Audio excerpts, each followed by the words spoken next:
ሰላም የተከበራችሁ የጤና ጉዳይ ቲዩብ ተመልካቾቼ እንደምን ቆይታችኋል? እንደ ከዚህ ቀደም እንግዲህ አሁንም ቀዳሚ የሆነውን የጤና መረጃን አሰናድቼ እንዲሁም አዘጋጅቼ ይዤላችሁ ቀርብ ያለው ማለት ነው። ዛሬ ደግሞ የማርበርግ በሽታ ምንድነው? መንስኤውስ ከምንድነው? የሚተላለፍባቸው መንገዶችስ ምንድናቸው? ምልክቶቹስ ምን ምንድናቸው? ለመከላከልስ ምን መደረግ አለበት የሚለውን በሰፊው የምነግራችሁ ይሆናል ማለት ነው። እንግዲህ ውድ ተመልካቾቼ ቻናሉ የሚለቃቸውን የጤና መረጃዎች ዳግም ለማግኘት የምትፈልጉ ከሆነ ደግሞ የሰብስክራይብ እና ላይክ ምልክቷን አንድ ጊዜ ነካ ማድረጋችሁን እንዲሁም ደግሞ ኮሜንት መጻፋችሁን እንዳትዘነጉ ላለሁኝ። እስከ ፍጻሜያችን ድረስ መልካም ቆይታ ይሆንላችሁ። የማርበርግ በሽታ በተለይ በአፍሪካ ሀገራት ወረርሽኝ የሚያስከትል ከባድ ህመም ነው። ምልክቶቹ መጀመሪያ ላይ ጉንፋን መሰል ሆነው ይጀምራሉ። ነገር ግን ወደ ከባድ ማስታወክ፣ ደም መፍሰስና የነርቭ ወይም ደግሞ የአንጎልና የነርቭ ችግሮችንም ሊያደርስ ወይም ሊጎዳ ይችላል ማለት ነው። ወረርሽኞች በአብዛኛው የሚጀምሩት ከሌሊት ወፎች ወይም ከዝንጀሮዎች ወደ ሰዎች በመተላለፍ ነው። ከዚያም በመነሳት ከሰው ወደ ሰው ሊሰራጭና ወረርሽኝ ሊያስከትሉ ይችላሉ ማለት ነው።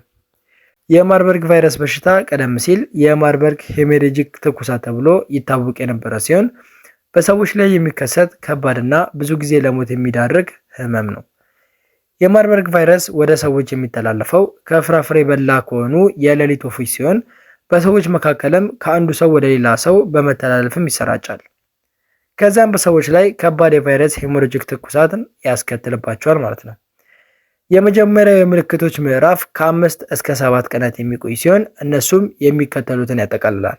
ለምሳሌ ትኩሳት፣ ብርድ ማለት፣ ከባድ ራስ ምታት፣ ሳል፣ የጡንቻ ወይም የመገጣጠሚያ ህመም፣ የጉሮሮ መቁሰልና ሽፍታ ሲሆን ይህ ሽፍታ ከፍ ያሉና ጠፍጣፋ ቦታዎችንም በስፋት ሊይዝ የሚችል ህመም ነው ማለት ነው።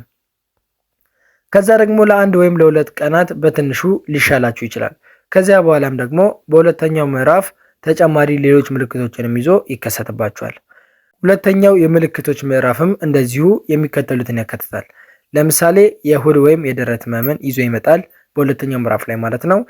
ማስመለስን፣ ተቅማጥን፣ የማዞር ስሜትም አለው። ያልታሰበ ክብደት መቀነስ ይገጥማችኋል። ደም የቀላቀለ ሰገራም ሊወጣችሁ ይችላል። ወይም ደግሞ ትውከትም እንደዚሁ ደም ከቀላቀለ ትውከት ጋር አብሮ ሊመጣባችሁ ይችላል። ከአፍንጫ፣ ከአፍ፣ ከአይን ወይም ከብልት ደም መፍሰስና መደናገር ወይም ደግሞ ኮንፊውዥን ይከሰትባችኋል ማለት ነው።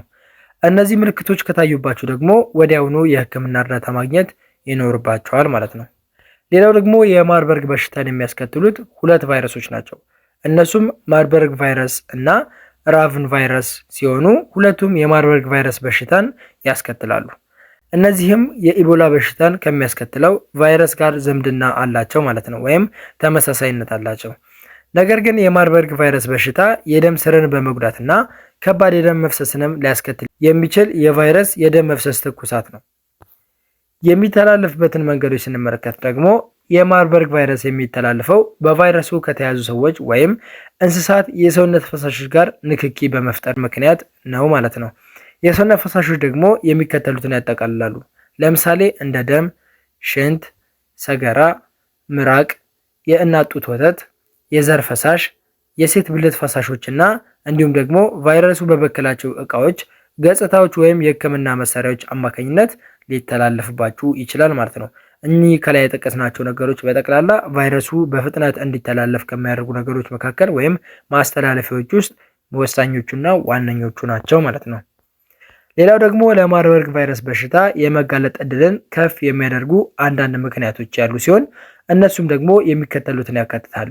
ለምሳሌ በሽታውን ሊይዙ ከሚችሉ እንስሳት ጋር አብራችሁ የምትሰሩ ወይም አብራችሁ የምትኖሩ ከሆነ፣ ፍራፍሬ ተመጋቢ የሌሊት ወፎች በሚኖሩባቸው አካባቢዎች ላይ ማዕድናት ማውጫዎች፣ ዋሻዎች ወይም ሌሎች አካባቢዎች ውስጥ የምትሰሩ ከሆነ፣ በሽታው ከያዘው ሰው ጋር የቅርብ ንክኪ ካላችሁ ወይም የምትንከባከቡ ከሆነ ለቫይረሱ ይበልጥ የተጋለጣችሁ ትሆናላችሁ ማለት ነው። እነዚህ ከላይ የጠቀስናቸው እነዚህ ሶስቱ ነገሮችም እናንተ ለዚህ ቫይረስ እንድትጋለጡ የሚያደርጉ ነገሮች ናቸው። በተለይ እነዚህ የሌሊት ወፎች እና የዝንጀሮ እንስሳት ጋር የምትገናኙ ወይም ደግሞ የቅርብ ግንኙነት ካላችሁ፣ የቅርብ ግንኙነት ሲባል በስራ አጋጣሚ ሊሆን ይችላል፣ ለምርምርም ሊሆን ይችላል፣ ወይም ደግሞ ቅድም እንዳልኩት በምርመራዎች ወይ ማዕድናት ማውጫዎች ላይ ተሰማርታችሁ እየሰራችሁ እያለ አንዳንድ ዋሻዎች ውስጥ እነዚህ እንስሳቶች ሊኖሩ ይችላሉና እነዚህ አጋጣሚዎች እናንተ ለበሽታው እንድትጋለጡ ወይም ለበሽታው እንድትዳረጉ ምክንያት የሚሆኑ ነገሮች ናቸው ማለት ነው። የጤና ባለሙያዎች ማርበርግን በደም ምርመራ የሚያረጋግጡ ሲሆን ምልክቶቹ ከሌሎች ህመሞች ለምሳሌ እንደ ቢጫ ወባና ትኩሳት ወይም ታይፎይድ ጋር ተመሳሳይነት ሊኖራቸው ስለሚችል ለመመርመር አስቸጋሪ ሊሆን ይችላል። ስለዚህ የማርበርግ ቫይረስ መከሰቱን እርግጠኛ ለመሆን ምርመራውን ማድረግ ይኖርባቸዋል ማለት ነው። ምክንያቱም ይህ በሽታ ከነዚህ ከጠቀስናቸው ከነ ቢጫ የወባ በሽታና እንደ ታይፎይድ ካሉ በሽታዎች ጋር የህመሙ ስሜት ሴንሱ ተመሳሳይ ስለሆነ የግድ ይህንን ለመለየት ምርመራ ያስፈልጋል ማለት ነው። ለማርበርግ ቫይረስ በሽታ የተለየ ህክምና ወይም ደግሞ መድኃኒት እንደሌለው ነው የሚነገረው እስካሁን ድረስ። ስለዚህ የጤና ባለሙያዎች የሚከተሉትን በማድረግ ምልክቶቻችሁን ለመቆጣጠር ሊከሰቱ የሚችሉ ውስብስብ ነገሮችን ለማከምና ሁኔታችሁ የተረጋጋ እንዲሆን ለማድረግ ይሞክራሉ። እነሱም ደግሞ ሊሰጧቸው የሚችሉ ህክምናዎች ለምሳሌ እንደ ኦክሲጅን፣ በደም ስር የሚሰጥ ፈሳሽ፣ ለተለየ ህክምና የሚሆን ህክምናዎች ለምሳሌ የህመም ማስታገሻ መድኃኒቶች እና ልዩ ልዩ የሆኑ የማስታገሻ መድኃኒቶችን በመስጠት እናንተን ትሪት የሚያደርጓችሁ በእነዚህ አይነት መንገዶች ነው ማለት ነው። እንዲሁም ደግሞ የማርበርግ ቫይረስ በሽታ ካለባችሁ ከሌሎች ሰዎች መራቅ ይኖርባችኋል። የጤና እንክብካቤ ሰጪዎቻችሁና ሌሎች የሚንከባከቧችሁ ሰዎች ልዩ ጥንቃቄዎችን ማድረግ ይኖርባቸዋል። በተለየ ደግሞ ይህም መከላከያ ልብሶችን እና ቁሳቁሶችን ልክ እንደ ማስክ፣ ጓንት፣ መነጽሮችና አፕሮን መልበስ እና ራሳችሁን ደግሞ ከሌሎች ሰዎች ለይቶ ማስቀመጥ ይኖርባቸዋል። ለህይወት አስጊ የሆኑ ችግሮችን ለመቆጣጠር በጥብቅ መታየት ወይም መከታተልም ደግሞ ያስፈልጋቸዋል። ምክንያቱም ይህ ችግር ምናልባትም ከተከሰተ በህክምና እርዳታ አማካኝነት ህይወታችሁ እንዲቆይና በማለም ደግሞ እንደየሁኔታው ህክምናው ተገኝቶ የምትታከሙበት ሁኔታ እንዲፈጠር የግድ ራሳችሁን ትሪት ማድረግ ትችላላችሁ። ወይም ደግሞ ወደ ህክምና ተቋም ሄዳችሁ ተመርምራችሁ ጉዳዩን አውቃችሁ ራሳችሁን እንድትጠብቁ መሆን መደረግ አለበት ማለት ነው። ካገገማችሁ በኋላም እንኳን ለረጅም ጊዜ የሚቆይ ተጽዕኖዎችን ሊኖሩባችሁ ይችላሉ። ለምሳሌ እናንተ ካገገማችሁ በኋላ ተሽላችሁ እንኳን ብትወጡ አንዳንድ ጊዜ የሚመለሱባቸው አንዳንድ በሽታዎች አሉ። ለምሳሌ እንደ የማስታወስና የማሰብ ችግር ሊገጥማችሁ ይችላል። የቆዳ መፋቅ፣ ድካም፣ የጡንቻ ህመም፣ የፀጉር መርገፍ ሁሉ እነዚህ ነገሮች ሁሉ እናንተ ሊገጥሟችሁ የሚችሉ ወይም ከተሻላችሁ በኋላ ሊከሰቱባችሁ የሚችሉ የጤና ችግሮች ናቸው ማለት ነው።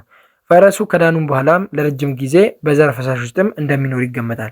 በተለይ የግብረ ስጋ ግንኙነት ሲፈጸም አጋራችሁን ከበሽታው ለመጠበቅ ኮንዶም ብትጠቀሙ ይመከራል። በዛ ሰዓት ምናልባትም ከእናንተ ወደ የትዳር አጋራችሁ እንደማይተላለፍ ደግሞ ይበልጥ ማንነታችሁን ለማወቅ ወይም ያላችሁበትን የጤና ደረጃ ለማወቅ ባለሙያዎችን መጠየቅና ማነጋገር ይኖርባቸዋል ማለት ነው።